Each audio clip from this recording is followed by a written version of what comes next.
ஊர் தேவர்களுக்கு வணக்கம். இன்னைக்கு நம்ம வீடியோவில் இயக்குனர் வெற்றிமாறன் அவருடைய இயக்கத்தில் ஒரு Tamil periodical political action thriller படமாக தியேட்டர்ஸில் ரிலீஸ் ஆகி இப்போது ஓடிக்கிட்டு இருக்க விடுதலை பார்ட் 2 அப்படிங்கிற படத்துடைய ரிவ்யூ தான் பார்க்க போகிறோம். வாங்க வீடியோக்குள்ளே போகலாம். விடுதலை பார்ட் 2, விடுதலை பார்ட் 1 வந்தப்போ சூரி அப்படிங்கிற ஒரு காமெடியனாக இருந்த ஒரு நடிகர் இந்த அளவுக்கு ஒரு நடிப்பு அரக்கனாக மாறுவார் அப்படிங்கிறது நமக்கு அப்போ தெரியாது. ஆனால் விடுதலை பார்ட் 1 வந்ததுக்கப்புறம் அதுக்கப்புறம் சூரி கடந்து வந்த அந்த படங்கள் கிட்டத்தட்ட கருடன் வரைக்கும் அவருடைய நடிப்பு பயணத்தை நீங்கள் பார்த்தீங்கன்னா, இப்படி ஒரு குணச்சித்திர வேடம் ஏற்று நடிக்கக்கூடிய ஒருத்தராக இவ்வளோ நாள் காமெடியனாக வந்து வேஷம் போட்டுட்டு இருந்தார் அப்படிங்கிற அளவுக்கு அவருடைய கேரியருடைய டிரான்ஸ்ஃபர்மேஷனே மாறிச்சு. அதுக்கு அடித்தளம் போட்டது இந்த விடுதலை படத்துடைய பார்ட் 1 அப்படின்னு நான் கண்டிப்பாக சொல்லுவேன். ஏன்னா அது போடும்போதே கதையின் நாயகனாக சூரி அப்படின்னு தான் அவங்க வந்து அதில் போட்டிருப்பாங்க. ஸோ அந்த படத்துடைய அந்த கண்டினியூவேஷன், அந்த படம் எங்கே முடிஞ்சுது அப்படின்னா பெருமாள் வாத்தியார் அப்படின்னு சொல்லிட்டு நம்ம விஜய் சேதுபதி அவரை கடைசியாக வந்து சூரி வந்து கஷ்டப்பட்டு பிடிச்சி போலீஸ்கிட்ட ஒப்படைச்சு அந்த இடத்துல வந்து இந்த படத்தை நிறுத்தியிருப்பாங்க. ஸோ இந்த பார்ட் அவர் அரெஸ்ட் ஆனதுக்கப்புறம் அவர் என்ன பண்ணாங்க அண்ட் அவருடைய பின்கதை என்ன, அவர் எப்படி இந்த மாதிரி ஒரு புரட்சி படைக்கு தலைவராக மாறினார், அதுக்கு அவர் கொடுத்த விலை என்ன, அதில் அவர் சந்தித்த சிக்கல்கள்லாம் என்ன, கடைசியில் அவர் போலீஸ் என்ன தான் பண்ணாங்க அப்படிங்கிறதுக்கான ஒரு விடை தான் இந்த விடுதலை பார்ட் 2 அப்படின்னு நான் சொல்லுவேன். இந்த படத்தில் வந்து கதை நாயகன் சூரியன் நீங்கள் சொன்னாலுமே கூட, படத்தில் அவங்க அந்த மாதிரி வச்சுக்கிட்டாலுமே கூட, இந்த படத்துடைய முழு கதாபாத்திர ஆக்கிரமிப்பு யாருன்னு கேட்டிங்கன்னா அது நம்ம விஜய் சேதுபதியை தான் சொல்லியே ஆகணும். ஏன்னா இந்த படம் முழுக்க அவர் தான் இருக்கார். சூரி அங்கங்கே வந்து அப்பப்போ தலையை காமிக்கிற மாதிரி ஒரு காட்சி தான். கிட்டத்தட்ட கிளைமேக்ஸ் நெருக்கத்தில் ஒரு 10-15 நிமிஷம் அவருக்கு ஒரு முக்கியத்துவம் கொடுத்து ஒரு விஷயம் பண்ணியிருக்கிறாங்க. அண்ட் ப்ளஸ் அவருடைய வாய்ஸ் ஓவர் அடிக்கடி அங்கங்கே அவருடைய அம்மா கிட்ட அவர் பேசுகிற மாதிரி ஒரு வாய்ஸ் ஓவரை வந்து சூரியோடைய அந்த கதையோட்டத்தில் வந்து சூரி வந்து பேசுகிற மாதிரி வந்து அவங்க பண்ணியிருக்கிறாங்க. ஸோ இதெல்லாம் வச்சு கதை நாயகன் அவர் முதல் பாகத்திலேருந்து கடந்து வந்த விஷயங்கள்லாம் என்னன்றதை அவர் வந்து விவரிக்கிற மாதிரி தான் ஒரு விஷயம் வந்து இவங்க பண்ணியிருக்கிறாங்கன்னு வச்சுப்போம். பட் இந்த படத்தை முழுக்க ஆக்கிரமிச்சிருக்கிறது நம்ம மக்கள் செல்வன் விஜய் சேதுபதி தான். ஏன்னா ஆரம்பத்திலேருந்து அவர் வந்து அவருடைய கதையை சொல்ல ஆரம்பிக்கிற அந்த இடத்துல இருந்து கிட்டத்தட்ட இந்த படத்துடைய கிளைமேக்ஸ் வரைக்குமே வந்து எங்கே பார்த்தாலும் ஃப்ரேமில் விஜய் சேதுபதி கண்டிப்பாக இருக்கிறாரு. அந்த அளவுக்கு இந்த படம் முழுக்க அவர் யூஸ் பண்ணியிருக்காங்க. இந்த படத்துடைய கதை என்ன அப்படின்னு கேட்டிங்கன்னா, நான் ஆல்ரெடி சொல்லிட்டேன்.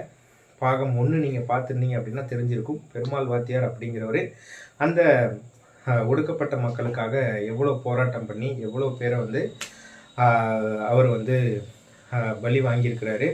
அண்ட் அந்த மக்களுக்கான நியாயத்தை வாங்கித்தர முயற்சியில் அவர் வந்து என்னென்னலாம் பண்ணியிருந்தார். இப்போ ஏன் அவர் அரெஸ்ட் ஆனார் அண்ட் இந்த அரெஸ்ட்டுக்கு பின்னாடி அரசாங்க அதிகாரிகள் வந்து இவருடைய அரெஸ்ட்டை எப்படியெல்லாம் வந்து அரசியலாக்கலான்னு பார்க்குறாங்க அண்ட் அவங்க என்னென்னலாம் பிளான் பண்ணுறாங்க அப்படிங்கிற விஷயத்தெல்லாம் வந்து ஒட்டுமொத்தமாக இந்த படத்தில் வந்து வெற்றிமாறன் சொல்லியிருக்கிறாரு. இந்த படம் பேசிக்காகவே வந்து தங்கம் அப்படிங்கிறவர் எழுதின வேங்கைச்சாமி அப்படிங்கிற ஒரு நாவலை தழுவியும் எழுத்தாளர் ஜெயமோகன் எழுதிய அது ஒரு நாவலை தழுவியும் வந்து இந்த படத்தை வந்து வெற்றிமாறன் வந்து தொகுத்திருக்கிறாரு அப்படின்னு நான் சொல்லலாம். ஏன்னா வேங்கைச்சாமி அப்படிங்கிறது இது வந்து ஃபுல்லாகவே விஜய் சேதுபதியோடைய அந்த கம்யூனிசம் பேஸ்டு அந்த போராட்டம் அப்படிங்கிற அந்த கதையோட ஓட்டத்தில் இருந்தாலும், ஜெயமோகன் அவர்கள் எழுதின அந்த புத்தகத்துடைய தழுவலில் பார்த்திங்கன்னா இவருடைய கிளைக்கதையான இந்த மஞ்சு வாரியருடைய அந்த காதல் காட்சிகள், இந்த விஷயங்கள் எல்லாம் வந்து ஒன்று சேர வந்து இந்த 2 நாவல்களையும் தழுவி தான் வந்து இந்த படத்தை வந்து வெற்றிமாறன் தொகுத்து கொடுத்துருக்குறாரு அப்படின்னு நான் சொல்லலாம். பர்ஃபார்மன்ஸை நீங்கள் எடுத்துக்கிட்டிங்கன்னா, நான் முதல்ல சொல்லிட்ட மாதிரி விஜய் சேதுபதி தான் இந்த படம் முழுக்க.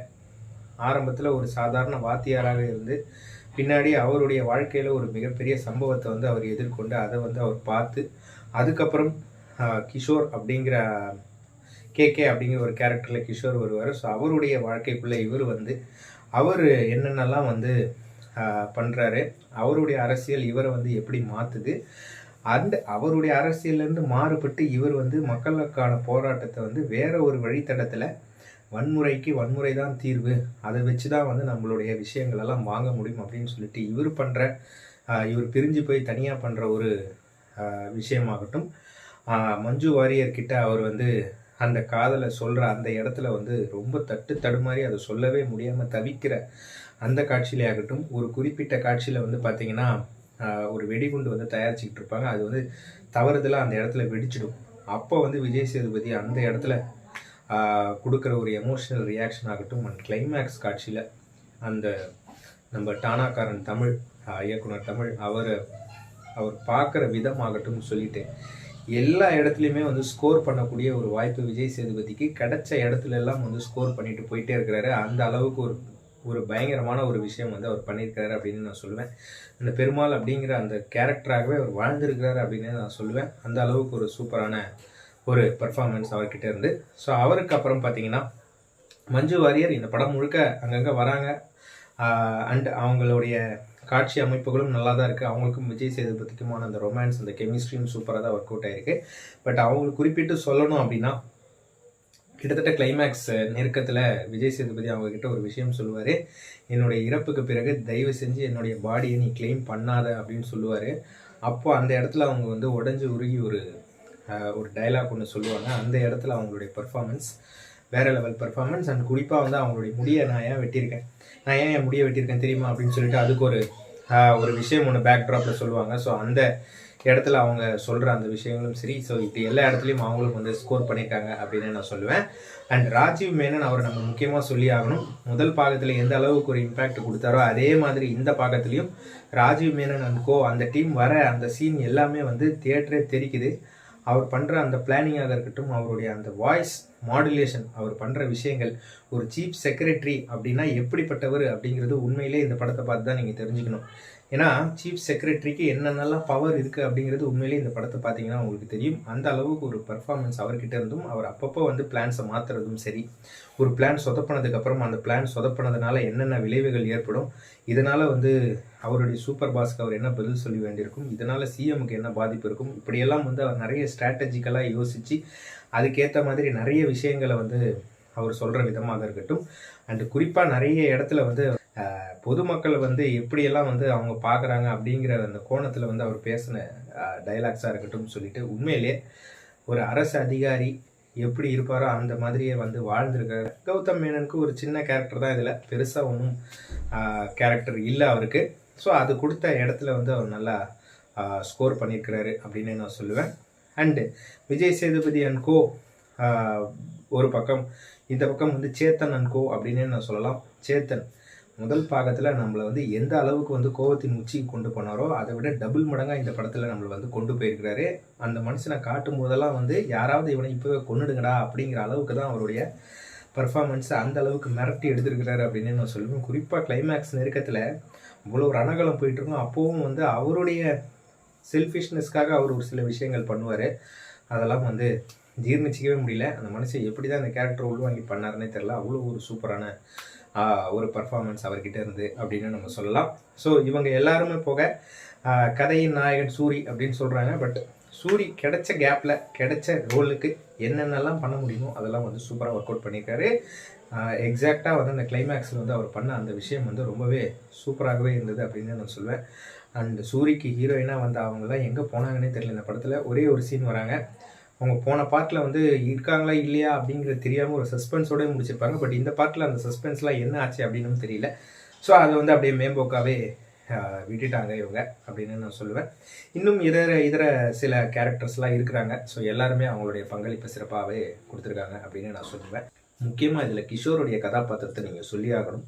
அவர் தான் வந்து அந்த கம்யூனிஸ்ட் கட்சி தோழராக வந்து உள்ளே வந்து நிறைய விஷயங்கள் வந்து பேசியிருக்கிறாரு. ரொம்ப உணர்ந்து அந்த கேரக்டரை உள்வாங்கி நிறைய விஷயங்கள் வந்து அவர் பண்ணியிருக்கிறாரு. உண்மையிலே அவருடைய நடிப்புக்கும் அவருடைய இந்த திறமைக்கும் நம்ம பாராட்டு தெரிவிச்சாகணும். வெற்றிமாறன் அண்ட் டீமில் கண்டிப்பாக கிஷோர் எப்போவுமே இருப்பார் அப்படிங்கிறது தெரியும். ஆனால் விடுதலை 1ல் அவர் ஏன் இல்லைன்றதை விடுதலை 2ல் அந்த இயக்கத்தை வந்து அவர் தீர்த்திருக்கிறாரு. உண்மையிலேயே ஒரு சூப்பரான ஒரு கேரக்டர் அவருக்கு, அவரும் அதை உணர்ந்தே நடிச்சிருக்காருன்னு சொல்லுவேன். டெக்னிக்கலாக வேல்ராஜுடைய சினிமாட்டோகிராஃபி இந்த படத்துடைய பீரியாடிக் காட்சிகளை ரொம்பவே தத்ரூபமாகவே காமிச்சிருக்கு. குறிப்பாக அந்த பண்ணையார் அடிமைத்தனத்துடைய காட்சிகளை வந்து அவர் படம் பிடிச்சிருக்கிற விதமாகட்டும், அண்டு இவங்களுடைய லவ் போர்ஷன்ஸை படம் பிடிச்சிருக்கிற விதமாகட்டும், அண்டு படத்துடைய கிளைமேக்ஸ் காட்சி அந்த காட்டில் வந்து நடக்கிற அந்த ஷூட் அவுட்டை வந்து கேப்சர் பண்ண விதமாகட்டும் சொல்லிட்டு கேமராமேன் வேல்ராஜுடைய பங்களிப்பும் சூப்பராகவே இருக்குது. அண்ட் எடிட்டர் ராமருடைய பங்களிப்பும் இந்த படத்துக்கு ஒரு மிகப்பெரிய பலம் அப்படின்னு நான் சொல்லுவேன். எங்கெல்லாம் வந்து தொய்வாக இருக்கோ அங்கெல்லாம் வந்து நம்ம ராஜீவ் மேனன் அன்கோ சேத்தன் அன்கோவோட சீன்ஸை உள்ளே கொண்டு வந்து கொஞ்சம் பரபரப்பாக்கி விட்டுறாரு. இளையராஜாவுடைய இசையில் பாடல்கள் தினம் தினம் ஓன் நினப்பு அப்படிங்கிற அந்த பாட்டும் சரி, முதல்ல வர ஒரு பாட்டும் சரி, 2 பாட்டு தான் இருக்குது எனக்கு தெரிஞ்சு இந்த படத்தில். 2 பாட்டுமே வந்து நல்லா தான் இருக்குது. பட் பேக்ரவுண்ட் மியூசிக்கில் இன்னும் கொஞ்சம் கவனம் செலுத்தியிருக்கலாமோ அப்படின்றது தான் என்னுடைய அபிப்பிராயம். மற்றபடி ஓகே ரகமான ஒரு மியூசிக் தான் அப்படின்னு நான் சொல்லுவேன். ஸோ இவ்வளோ விஷயங்கள் இந்த படத்தில் இருந்தும் இந்த படத்தை வந்து நம்மளால் ஒன்றி பார்க்க முடியாததுக்கு ஒரே காரணம், ஒருத்தருக்கும் ஒரு சித்தாந்தங்கள், ஒரு தத்துவங்கள் மேலே ஒரு ஆர்வம் இருக்கும். பட் கம்யூனிசம், பொது உடைமை அப்படிங்கிற அந்த கொள்கை தத்துவத்தை மட்டுமே எடுத்துக்கிட்டு அந்த கட்சியில் மட்டுமே இருக்கிறவங்களுக்கு மட்டும்தான் இந்த படம் பிடிக்கும் அப்படிங்கிற அளவுக்கு இந்த படத்தில் வந்து கம்யூனிசத்துடைய ஆழத்தை வந்து தோண்டி எடுத்திருக்கிறாங்க. நான் சொல்கிறது இப்போ இருக்கிற கம்யூனிசம் நான் சொல்லலை, மார்க்சிய கம்யூனிஸ்ட்டு இந்த கம்யூனிசம்லாம் சொல்லலை. இந்த சிவப்பு கருப்பு இப்படிங்கிற இந்த தத்துவம் தமிழ்நாட்டில் வேறுன்றனா அந்த காலகட்டம் எப்படி அவங்க உள்ளே வந்தாங்க, எப்படி இந்த தத்துவம் உள்ளே வந்தது, அண்ட் இந்த தத்துவம் எப்படி வந்து ஃபேக்ட்ரி ஒர்க்கர்ஸ் கிட்ட போயிட்டு அதை யூனியனாக மாற்றுறதுக்கான அந்த வேலைகளை இவங்க எப்படி செஞ்சாங்க. அண்ட் கம்யூனிசம் அப்படின்னா வந்து இறங்கி உட்காந்து போராடுறது மட்டும் கிடையாது. கம்யூனிசத்துலேயே பார்த்தீங்கன்னா புரட்சிப்படை அப்படிங்கிற ஒரு படையும் இருந்துச்சு. மக்கள் படையாக மாறி நிறைய விஷயங்கள் வந்து அவங்க செஞ்சுருக்கிறாங்க. ஒரு சில இதில் உயிர் பலிகளே கொடுக்கறதுக்கு வந்து அவங்க தயாராக போயிருக்கிறாங்க. அப்படிங்கிற மாதிரியெல்லாம் அந்த மாதிரியான கம்யூனிசமும் நம்ம தமிழ்நாட்டில் இருந்திருக்கு அப்படிங்கிறதுக்கு இந்த படத்தை வச்சு அவர் வந்து நிறைய சான்றுகள் கொடுத்துருக்கிறாரு. ஸோ இப்படியெல்லாம் இருந்த அந்த விஷயங்கள் தான் இப்போ வந்து எவால்வ் ஆகி இப்போது கம்யூனிசம் அப்படிங்கிறது இந்தியாவில் வந்து ரொம்ப பெரிய விஷயமா இல்லாமல் இருக்குது. பட் அப்படி ஒரு விஷயம் இந்தியாவுக்குள்ளே வந்து இங்கே மட்டும் அது வேறொன்று இருந்தால் கண்டிப்பாக வந்து சைனா, ரஷ்யா மாதிரி ஒரு மிகப்பெரிய வல்லரசு நாடுகளுடைய பட்டியலில் இந்தியா இருந்திருக்கும் அப்படிங்கிறத மாதிரி தான் வந்து இவர் இந்த விஷயத்தை வந்து அவர் கொண்டு வர்றாரு இந்த படத்துக்குள்ளே. பட் இதில் நல்ல விஷயமும் இருக்குது, கெட்ட விஷயமும் இருக்குன்னு நான் சொல்லுவேன். நல்ல விஷயம் என்னென்னா, அந்த சித்தாந்தமும் கொள்கையும் ஓகே, ஒடுக்கப்பட்ட மக்களுக்கு நம்ம உரிமைகளை மீட்டு தரணும், முதலாளித்துவத்தை எதிர்க்கணும் அப்படிங்கிறது தான் அந்த கொள்கை அப்படின்னு வச்சுப்போம். பட் இதனால் அந்த கொள்கைக்கு வந்து சாதாரணமாக போராடினவங்களையும் வந்து நம்ம தப்பு சொல்ல முடியாது. ஆனால் இதுக்காக ஆயுதம் ஏந்தி மற்ற உயிர்களையும் பலி வாங்கி போராடினாங்க இருக்குது பார்த்தீங்களா. ஸோ அவங்களுடைய அந்த சித்தாந்தத்தை நம்ம எடுத்துக்கக்கூடாது. அது இப்போது இருக்கிற இளைஞர்கள் தவறுதெல்லாம் எடுத்துக்கக்கூடாது அப்படிங்கிறது தான் இந்த படம் பார்க்கும்போது எனக்கு தெரிஞ்சுது. போராட்டம் அப்படிங்கிறது ஆயுதம் ஏந்தி மற்றவங்களை வந்து கொலை பண்ணி அதில் வர வெற்றி தான் போராட்டம் அப்படிங்கிறது கிடையாது. வேறு வழியிலையும் வந்து போராட்டம் பண்ணலாம். பட் இந்த படத்தை பார்த்து நிறைய பேர் மனசு மாறுறதுக்கான வாய்ப்புகளும் இருக்குது. அதனால் கொஞ்சம் கேர்ஃபுல்லாக இந்த படத்தை பாருங்கள். ஸோ படத்தை படமாக பார்த்துட்டு வெளியே வந்துடுங்க. அது போக அதில் இருக்கிற மொத்த கருத்துக்களையும் நீங்கள் எடுத்துக்கிட்டீங்க அப்படின்னா அது ஒரு சில இடத்துல சாதகமாகவும் ஒரு சில இடத்துல பாதகமாகவும் மாறுறதுக்கு நிறையவே வாய்ப்புகள் இருக்குது அப்படின்னு நான் சொல்லுவேன். இன்னொன்று, இந்த படத்துடைய முதல் பாதி முழுக்க பொது உடைமை சித்தாந்தத்தை வந்து அள்ளி தெளிச்சிருக்கிறாங்க. முழுக்க எனக்கு தெரியும் படம் முழுக்கவே. அதில் வந்து இந்த படத்தில் முதல் பாதி கிஷோர்லேருந்து ஆரம்பித்து அதை விஜய் சேதுபதிக்கு ட்ரான்ஸ்ஃபர் பண்ணி அந்த விஜய் சேதுபதி அதை வந்து ஒர்க்கர்ஸ் கிட்ட யூனியனாக மாற்றுறதுக்கு கொண்டு போகிற அந்த விஷயம், இது எல்லாமே வந்து பார்த்திங்கன்னா எப்படி வந்து இந்த இதோடைய ஆழம் எங்கேருந்து ஆரம்பிச்சது, இது எப்படி உருவாக போகுது, இது எங்கே போய் முடிய போகுது அப்படிங்கிறத வந்து இவங்க ஃபர்ஸ்ட் ஆஃப் முழுக்க எடுத்துக்கிட்டாங்க அப்படின்றத சொல்கிறதுக்காகவே. ஸோ அதனாலேயே நமக்கு இந்த படத்துடைய தொய்வு வந்து கொஞ்சம் தெரியுது முதல் பாதியில். குறிப்பாக தோழர் அப்படிங்கிற வார்த்தையவே இந்த படத்தில் கிட்டத்தட்ட ஒரு 5000-10,000 முறை யூஸ் பண்ணியிருப்பாங்கன்னு நினைக்கிறேன். அந்த வார்த்தையை சொல்லும் போதெல்லாம் வந்து ஆரம்ப கட்டத்தில் கொஞ்சம் நல்லா தான் இருக்கும். பட் அதுவே வந்து படம் முழுக்க கிட்டத்தட்ட 2.25 மணி நேரம் நம்ம அந்த வார்த்தையை கேட்கும்போது நமக்கே வந்து ஒரு இடத்துல சலிப்பு தட்டுது. ஸோ அதெல்லாம் வந்து இவங்க தவிர்த்திருக்கலாம் அப்படிங்கிறது என்னுடைய கருத்து. இவ்வளவு சித்தாந்தங்களையும் இந்த ஒரே படத்துக்குள்ளே அடக்கணுமா அப்படிங்கிறதும் ஒரு கேள்வி இருக்குது.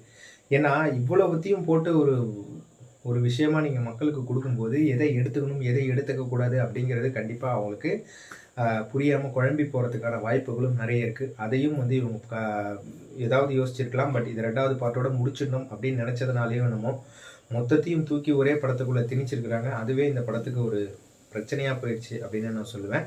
என்னை பொறுத்த வரைக்கும் ஃபர்ஸ்ட் ஹாஃப் நீங்கள் கொஞ்சம் பல்ல கடிச்சிக்கிட்டு உட்காந்துட்டிங்கன்னா செகண்ட் ஹாஃப் உங்களை ஓரளவுக்கு சாட்டிஸ்ஃபை பண்ணி வெளியே அனுப்பும். குறிப்பாக கிளைமேக்ஸ் ஒரு 10-15 நிமிஷம் அதில் கூட அந்த ஷூட் அவுட் அப்படிங்கிற அந்த ஷூட் அவுட் சீனை வந்து ரொம்ப லென்த்தாக எடுத்து வச்சுருக்கிறாங்க. கொஞ்சம் எடிட் பண்ணி கட் பண்ணியிருக்கலாமோ அப்படிங்கிறத என்னோட கருத்து. ரொம்ப நேரம் போகுது, எப்படா முடிப்பீங்க அப்படிங்கிற அளவுக்கு ஆகிடுது.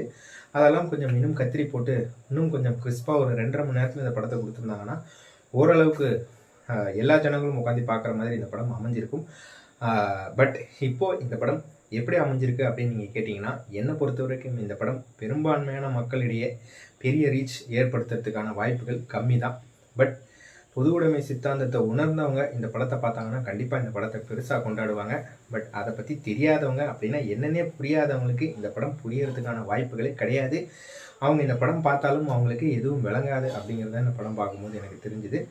மற்றபடி இந்த படம் ஒரு ஏ சர்டிஃபிகேட் படம். ஸோ அதனால் குழந்தைகளெல்லாம் வந்து கூட்டிகிட்டு போகக்கூடாதுன்னு அவங்களே சொல்லிட்டாங்க. அதனால் தயவு செஞ்சு குழந்தை குட்டிகளோட போய் இந்த படத்தை பார்க்காதீங்க. அவ்வளோ வைலன்ஸ் இருக்குது இந்த படத்தில். ஸோ அதெல்லாம் நீங்கள் மனசில் வச்சுக்கிட்டு மெச்சூர்ட் அடல்ட்ஸாக இருந்தால் மட்டும் தியேட்டரில் போய் பாருங்கள். என்னை பொறுத்த வரைக்கும் ஒரு டீசென்ட் வாட்ச் அப்படின்னு தான் நான் சொல்லுவேன். மேற்கொண்டு எங்கள் சேனலோட எல்லா விஷயம் நீங்கள் பார்க்க போனீங்கன்னா மறக்காம எங்கள் சேனலை சப்ஸ்கிரைப் பண்ணும்போது பக்கத்தில் இருக்க பெல் பட்டனை ப்ரெஸ் பண்ணுங்கள். அப்போ எங்கள் சேனலோட வீடியோஸ் உங்களால் டைம் வந்து சேரும். மற்றும் ஒரு வீடியோவில் உங்களை சந்திக்கிறோம். அது வரைக்கும் நன்றி, வணக்கம்.